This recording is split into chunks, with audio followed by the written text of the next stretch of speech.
We're on.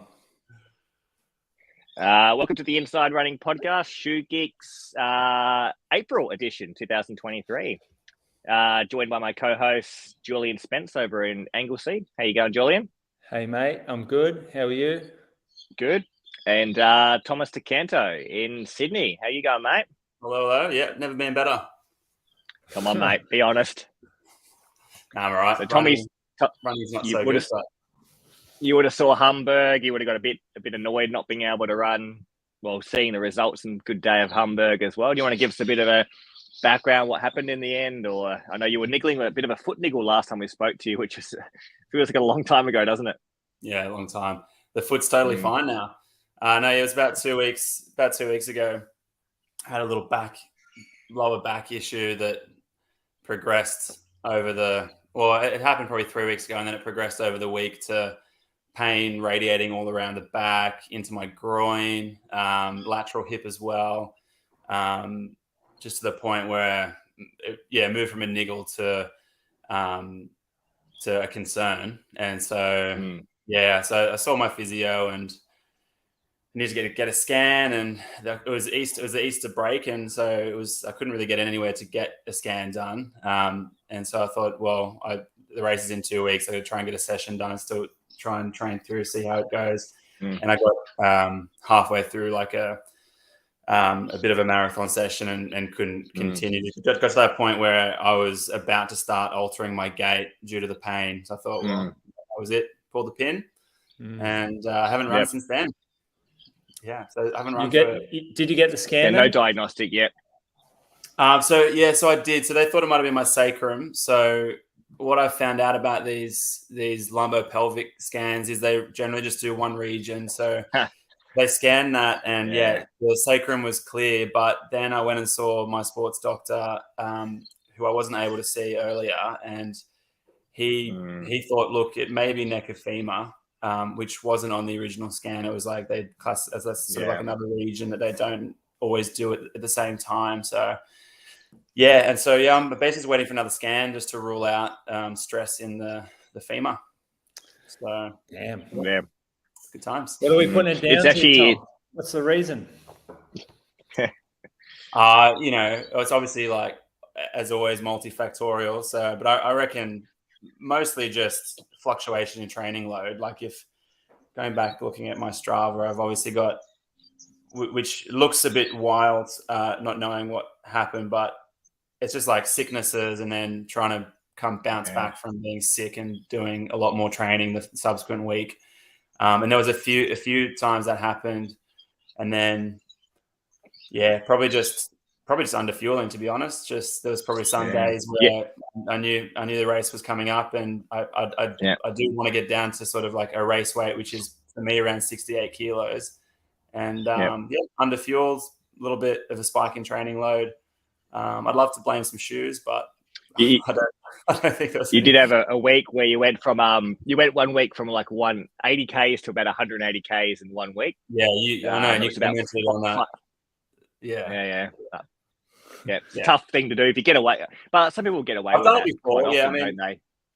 I've done stuff like that before and got away with it. So it was basically the situation was I didn't really want to go to Hamburg and not run a PB. So I was like, well, it's a bit risky, but I'm just going to do everything I can to get the mileage in and get the training in, and hopefully absorb it.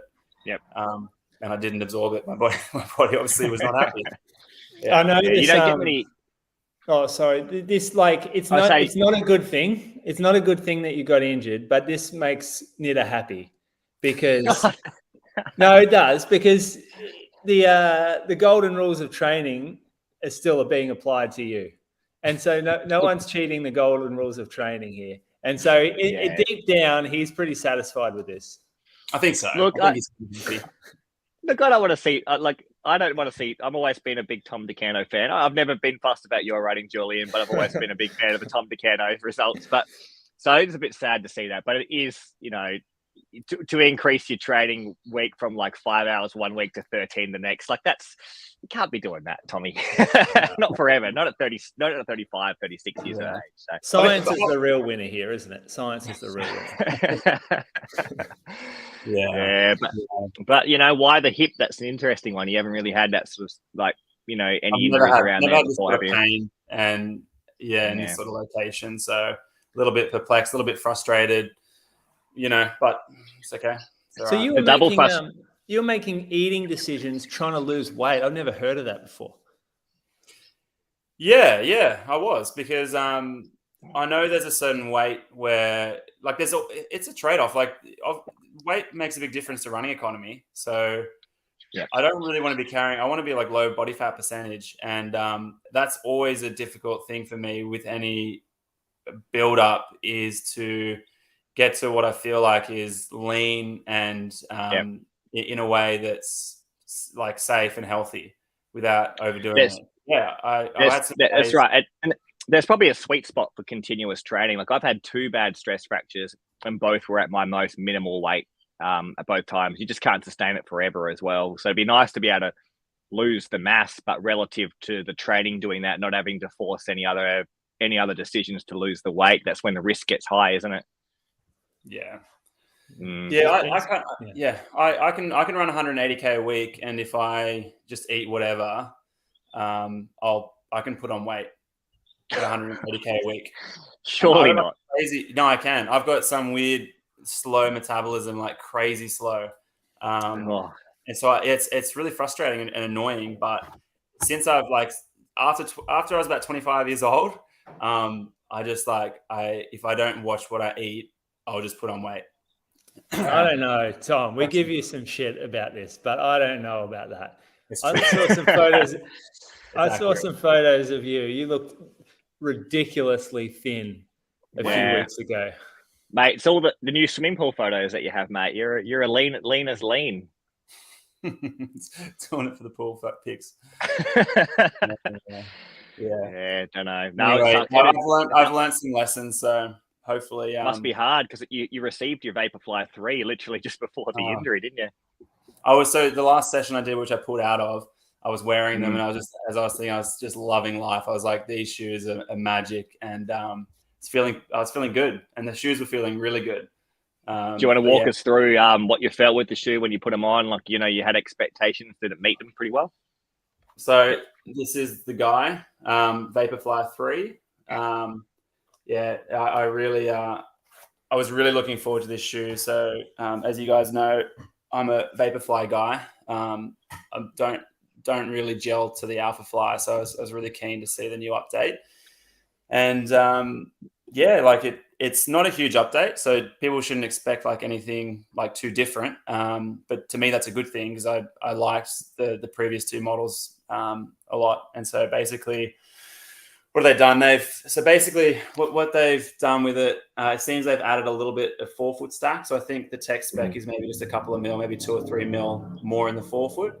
And it seems, and like I was saying to you guys a while back, what I like about the Vaporfly is the fact that it has a rocker that starts sort of back here, and then it gradually builds up through here. So some of these other shoes that you like, Nita, like Alpha, and maybe the Endorphin Elite that we've been using, it's very thick, like through here, and then it's got an aggressive taper further forward.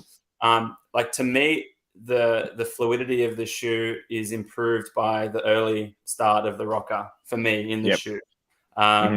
So it retains that from the previous models, but what I have found is the plate is maybe a touch stiffer than the others, and that maybe is adding to a feeling of like just more awareness of the rocker.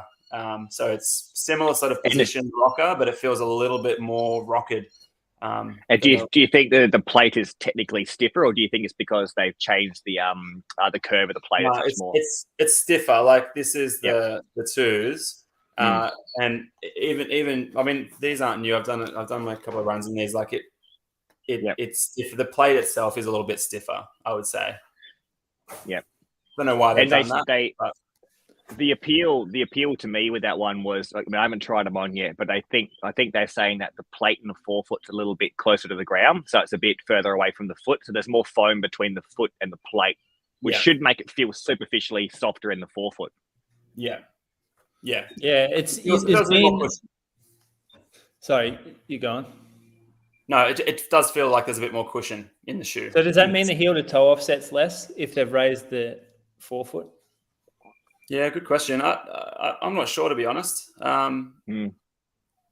don't. Do you know the specs? Is it 39-34? Is it 39-33, or what's it at?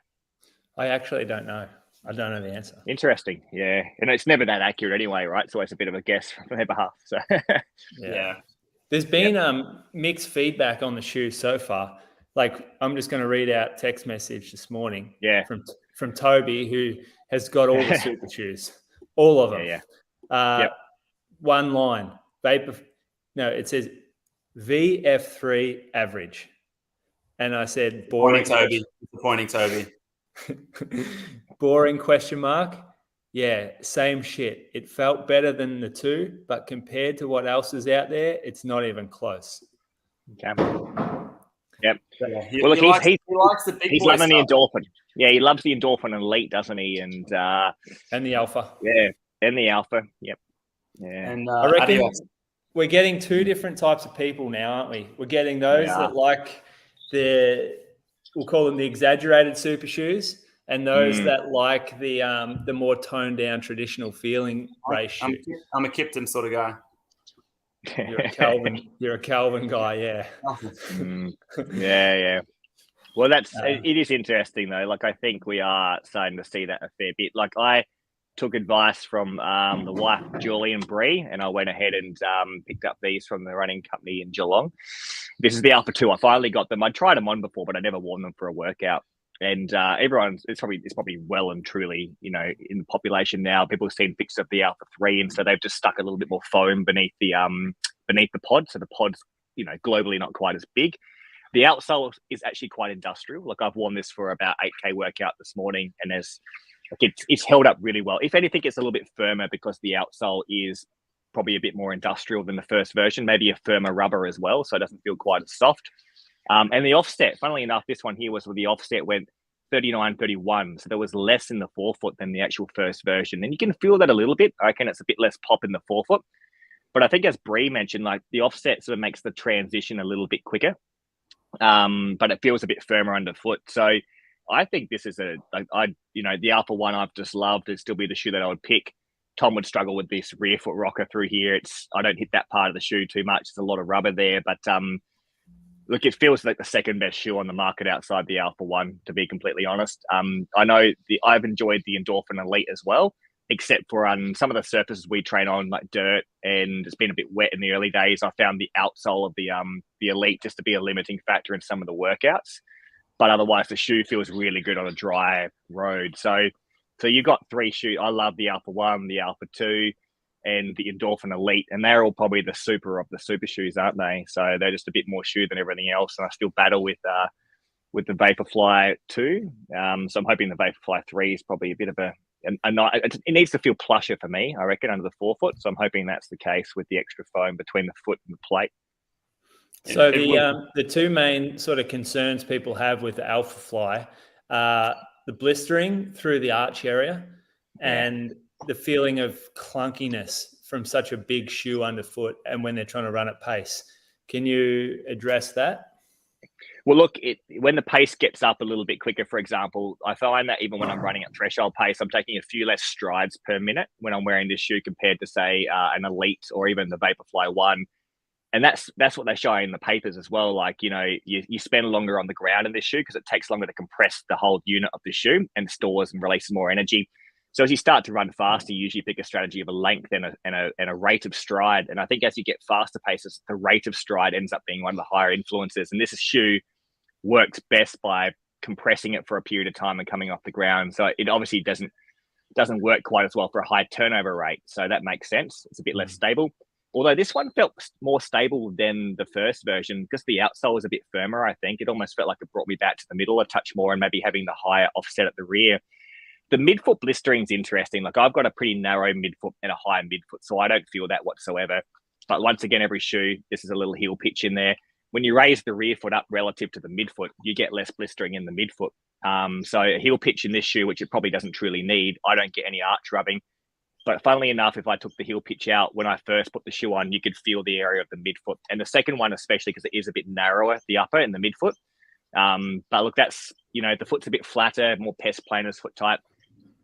I could imagine people have a bit of rubbing on the midfoot in the Alphafly. Absolutely.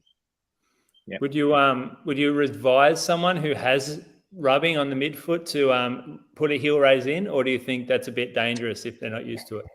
It's not dangerous as such, I don't think. So look, if they love the shoe and the shoe works for them by any means, but look, if someone is hitting the forefoot or the midfoot more, you're probably getting more back from the shoe anyway, and that population probably aren't getting midfoot rubbing anyway. So if you sit back on the shoe, and this one has a bit more of a rear foot rocker, so it does promote you to sit back a bit further than the first version. You probably could find another super shoe that's not going to be irritating in the midfoot. Like the Endorphin Elite doesn't irritate me in the midfoot. That's got quite a big baggy upper in the forefoot as well. Like that's a pretty good similar shoe in terms of it's much firmer, of course, than a 4-foot rocker. But if people love the Alphafly and that's the limitation, I would try a 3-4 mil heel raise in the back and see if it just shifts the pressure, a little bit more proximally. Where's the best place for someone to buy heel raises like that? Pinnacle Podiatry or Spark. You just buy them over the counter, or you have to go in for an appointment? Nah, we just have form-photic heel pitches, and people come in and speak to the girls and tell them their shoe size. And at the back of ours, we just have shoe sizes there. I'm sure Tom's the same. Sometimes we'll obviously usually do it in consults more than likely, but if people know what they need, they come in and pick up a 4 mil or a 6 mil heel pitch and small, medium, large relative to shoe size, and usually adhere it to the base of the sock liner, or if the sock liner comes out of the shoe. So this is underneath the sock liner of the shoe of a Superblast. That probably feels a bit more comfortable, but obviously the racing flats, not many sock liners come out. So, okay, cool. Yep. Yeah, it's funny. Like I've been playing around with my super shoe rotation as well, and because I've been jumping in with Ali's marathon stuff, I'm doing workouts that are a lot longer than I used to do, or that I have done for quite a while.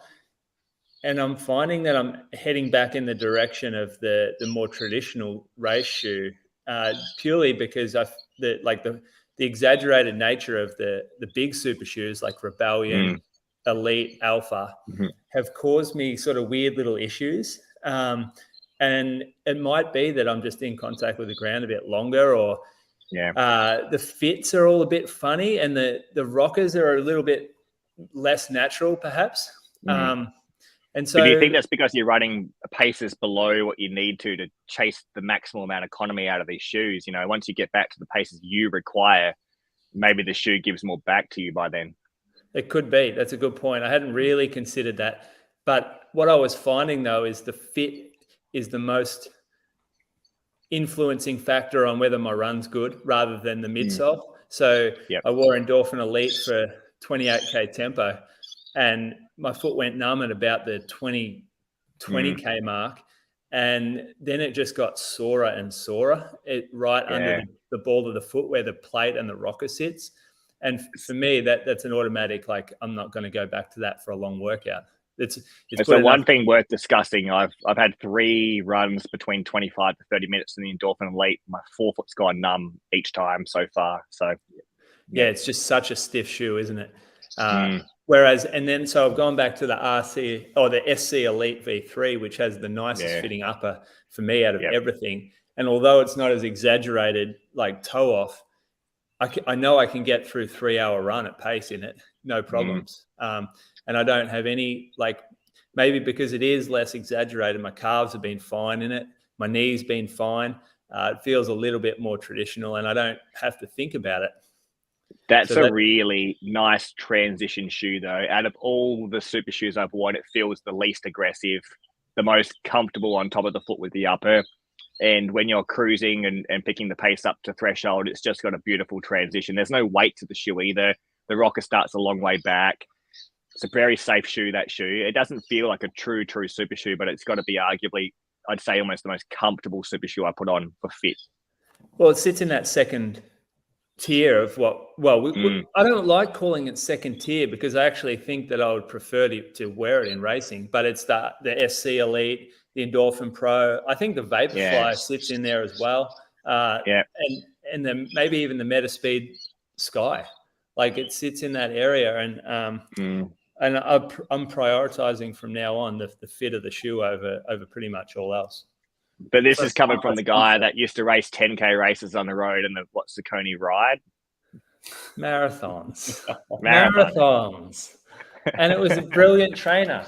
It was probably less thick and padded than the current super shoes. Probably, yeah. All right. So how about I just roll through a few shoes that I've been wearing? Absolutely. Wore this once. Invincible 3. This one was a one and done for me. So it is so soft and unstable through the back of the shoe, like underneath this red or this orange logo. This just totally like compressed, and I fell straight off the shoe, gave me tib post issues, had a hard trouble getting lockdown right. And then the upper, it doesn't feel like, whoops, my bad. The upper just did not fit the shape of my foot whatsoever. So this has been a bit of a flop for me, although we do have a lot of customers who still love it. All right. Have you, I know I've probably spoken about this before, but have you also seen a load of people coming in with ankle issues? Actually, even in V1 and V2, I saw a few tib post issues back then. Definitely not as many, but I actually have seen a few more medial foot injury in the and not just like tib post, for example, as well. People sort of getting issues around the tarsal tunnel in the lower part of the medial malleolus, whether they are collapsing or whether they're guarding it a touch more as well. But look, it's, you know, I've actually found simple things like heel pitches to accommodate that relatively well. And depending on how big you are as well, like anyone who comes in is super lightweight wearing that Invincible, it's a lot of shoe for them. They're not getting away with it either. And a really big person coming in compressing the midsole foam a lot as well. But someone who hits the forefoot pretty well, we're finding that shoe is a pretty clean shoe still. So it does depend on the individual a lot. So I can understand how you can sell a fair few, but I can also understand people getting medial lateral issues in that shoe. And compared to equivalents, right? So, you know, like the Superblast would be in the equivalent category. This shoe functions completely different to the Invincible, but it's extremely resilient foam, whereas not super compliant foam like the Invincible is with the Zoom X. So yeah, I think it's the straight swap is the biggest issue I've seen with it. Like people they're using it as a daily trainer, and they go from, say, back when the ones came out, they went from like a Pegasus to an Invincible, and it was more so probably the change, not necessarily that it's inherently going to cause everyone issues, but they went from it where it was more stable to then doing everything in Zoom X foam, which doesn't matter how wide you want to make the base of the shoe. It's still Zoom X. It's still going to crush, you know. And look, it's not quite the same shoe at the end of the run compared to the start of the run, if that makes sense. Like that foam it's not resilient. So if you're running for 2 hours in that Zoom X foam, it doesn't feel the same at the start. Whereas I'm sure you guys are the same when you wear the Superblast. This shoe almost gets better as it goes on for the time frame, and it definitely feels like the resilience of this foam feels as good at the end of a 2-hour run as it does at the start. The Invincible, people are probably moving a bit differently at the end of the run compared to the start. The foam's not returning by the end of 2 hours of running. It's more compliant than it is resilient. You know, as a short duration run, so like 0 to 60 minutes or 0 to 45 minutes, I'm sure the Invincible is pretty safe for a lot of people. But it might be a bit tricky if you go a bit longer, I reckon. I'm not sure. I haven't worn it past 45 minutes because I've got too many other shoes to wear past 45 minutes now. Yeah, well, there's a reason you're not picking it.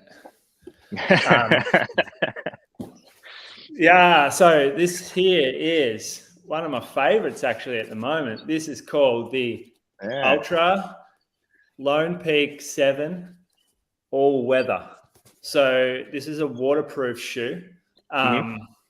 This is the same midsole as the Lone Peak 7, which is their most popular trail running shoe, Ultras. So it's a 0 drop shoe. It sits on something or like 28 mil or something of cushion. Relatively cushion, like compared to what Ultras used to be. You can see, I buckled it a little bit up front there. but you can sort of see here that it's still anatomical fit. So foot sits and splays, and that's important, I reckon, for a waterproof shoe. So this is their own type of waterproofing, and there's like you can sort of see like a liner that runs inside the shoe. And so I wear this for walking the dog.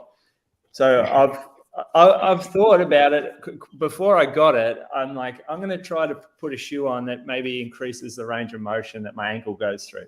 And this is like almost like a therapy type thing for me. It was very comfortable fit. So I thought, yep, no problems. Having an all weather is great because I walk in the mornings when the grass is all dewy, often go to the beach. So this stops heaps of stuff getting into my shoe. And it's a low. So a lot of this also comes in a mid. The mid, I like the comfort level of, but it did change range of motion through the ankle, like having a cuff on it. And did it again.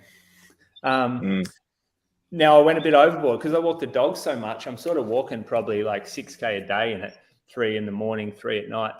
And I did get some, I hit up you boys for some advice, but I got some, well, I don't know what it was, but top of foot pain. And as soon as I stopped wearing it, or at least wearing it like only once a day, that pain went away. So I reckon you were right about that. Whatever you said, you didn't really give me an answer, but we kind of worked out maybe it was. I told you it was a stress fracture. You did, yeah. We don't all have reds, Tom. That's interesting. Yeah. So I'm not sure if you boys have a dog walker, but this would be a good one if you were considering it. Glowing review for a running shoe.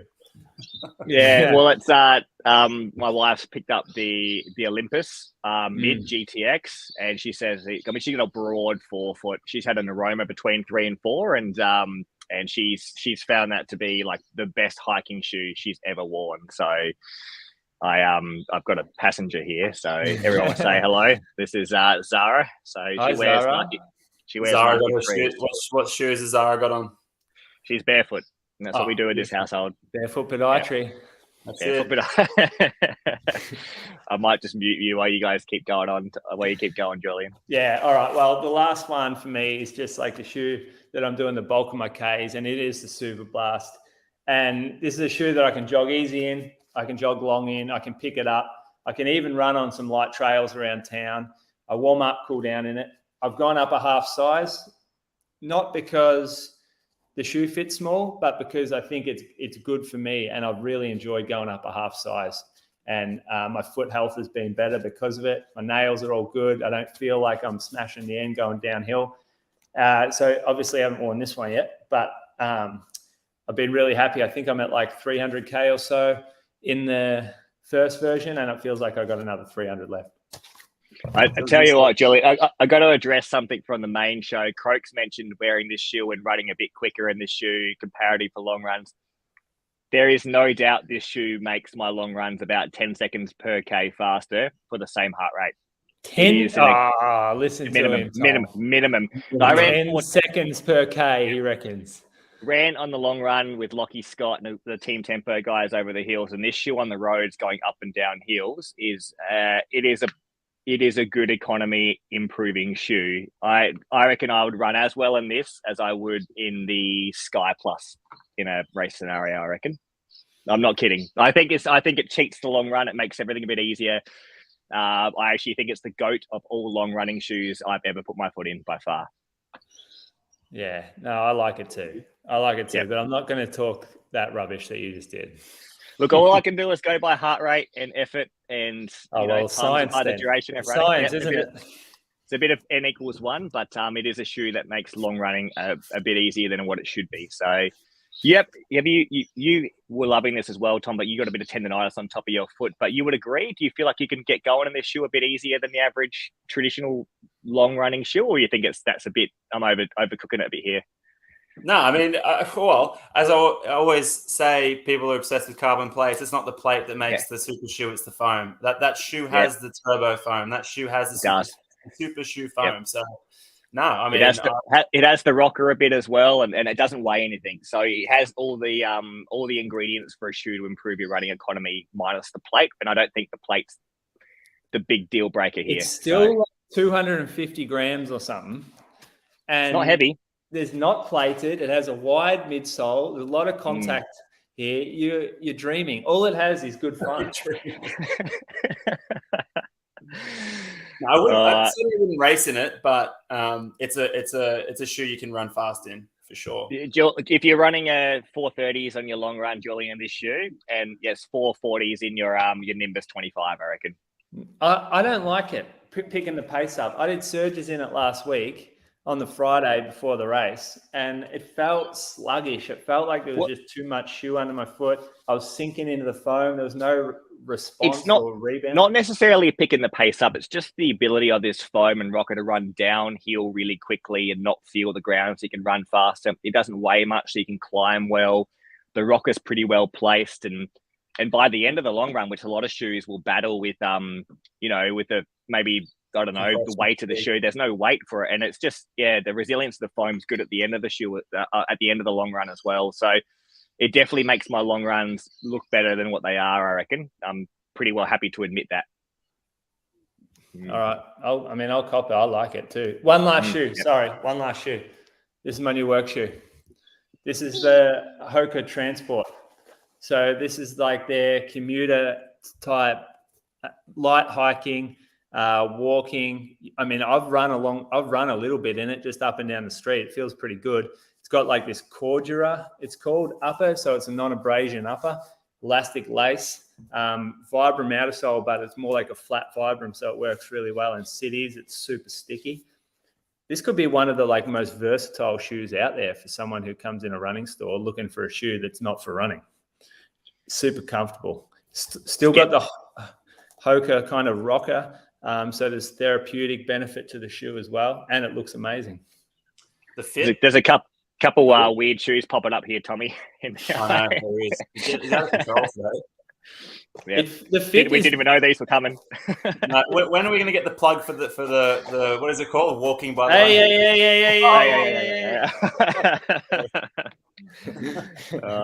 next month we'll talk about that. Yeah. No, but look, there are some good walking shoes out there. You've got some nice ones. People haven't mentioned a few of those enough as they should, I don't reckon, as well. So yeah, you're right. Like this is the shoe that I spend 8-10 hours a day in. This is important, what's on your foot, for 8 to 10 hours a day. Like people get around in those shit ass sketches, like go walks and stuff, and they work at the hospital in them, and then they like wonder why their feet sore. They blame the shoe that they go for their 30-minute walk in. No, well, correct me if I'm wrong, Tommy. You used to wear a bit of Adidas Boost to work, didn't you? Yeah. What's wrong with that? Oh, nothing. I'm not saying anything. I'm saying, go at me. Yeah. No. I'm sure Julian will though. He thinks that's a bit of a sketches go run type.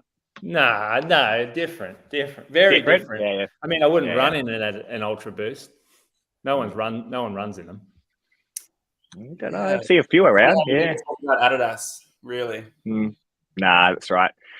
Nah, you see Adidas only on the top podiums of New York City and Boston and London Marathon these days. That's all we see. Yep. So what do you guys got? Any exciting shoes coming up the next? I mean, I'm actually these two shoes. I could probably rotate between these two shoes for my training for the next 6 months and be really, really happy. Yeah, that's fair. They are both very good. Those two. They are. But I'd really hate to feel the ground after 6 months of wearing just those two shoes after that. I'm looking forward to. I'm just looking at the incoming shoe list for my store. There's a few that I can't quite mention yet. What am I really looking forward to? Look, the Wave Rider 27, that's a beast of a shoe. We're loving the rate. The Wave Rider has probably been the biggest mover in the store. And I have a question about that. Has it moved past the Sky in sales? I mean, the Sky. Big time. Yeah, okay. The Sky was definitely a high performing shoe, much higher performing shoe in recent models besides the current one. Yeah, no, the Rider's been awesome. It's more cushion. It's a little more flexible. It's smoother, and the silhouette's really nice. Like it looks good. People can put that on now in the all black and be like, yeah, this looks like a Nike. Like, and that's what we judge stuff off. From Nike in August, we see it's not August. coming up yet. We'll talk about it more. But the Ultrafly will hit. Oh no, July. The Ultrafly will hit the store. Oh yeah, that's a performance trail shoe, isn't it? Yeah. That'll be good. That'll be really good, I reckon. So, what about the other brands that are bringing out performance trail like so Saucony have the Endorphin Edge. Are you selling the Edge? How's the Edge selling? No, it's not selling well at all because no one wants a performance trail shoe. Like trail runners. Yeah. So, I mean, look at what you did. You went and ran you're the best trail runner in the country, right? What you ran? Lunar races. and so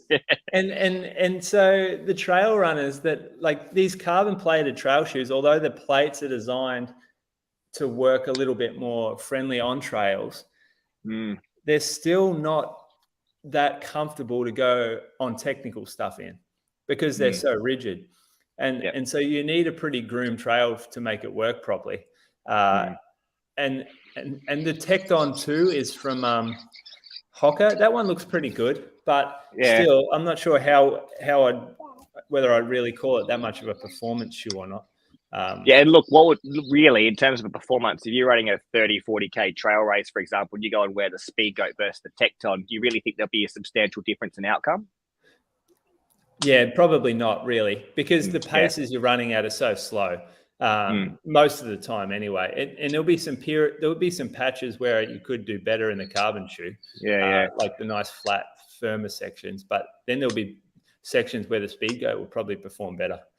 Yeah, that's right. It's not a big deal. So, but look, once again, that's just a new variable to a trail running shoe. Will attract a little bit of interest and get a few sales. Whether it booms or not will be built on how busy the market is, isn't it? And trail running is getting a bit busier, so people want to try new things. And you don't see too many Alphaflys on the trails, but you still see a couple. Yeah. This being a Nike performance shoe will go well. No question on that. Do you think the new mileage shoe, so the new Vomero and things, will take off a bit? The new Vomero will, but that's way down the track. Okay. That's we don't even need to talk about that yet. Tommy's been waiting for another Nike mileage shoe to get your work done, isn't it? You've been talking about that for about 2 years or 3 years now, haven't you? Nike, yeah, I mean, they've just really dropped the ball on their daily trainers, I think, for me. And I know people love the Invincible. But, Epic React was the last decent mileage shoe, you reckon? That was good. It was good. Yeah. Yep. All right. Very good. Oh, well, like Tom, best of healing. Hope the MRI shows not too bad and everything goes pretty well. You guys enjoy the beach or whatever you guys do in Sydney / Anglesea during a holiday. Thanks, mate. Enjoy the bush. Enjoy the Bombers. Oh yeah. Anzac Day clash. Yep. This is the second biggest game of the year. So it's part of it every year. Even if we're ordinary, we get to play the second biggest stage of the year. So All right. See you. Good. All right, guys. See you later.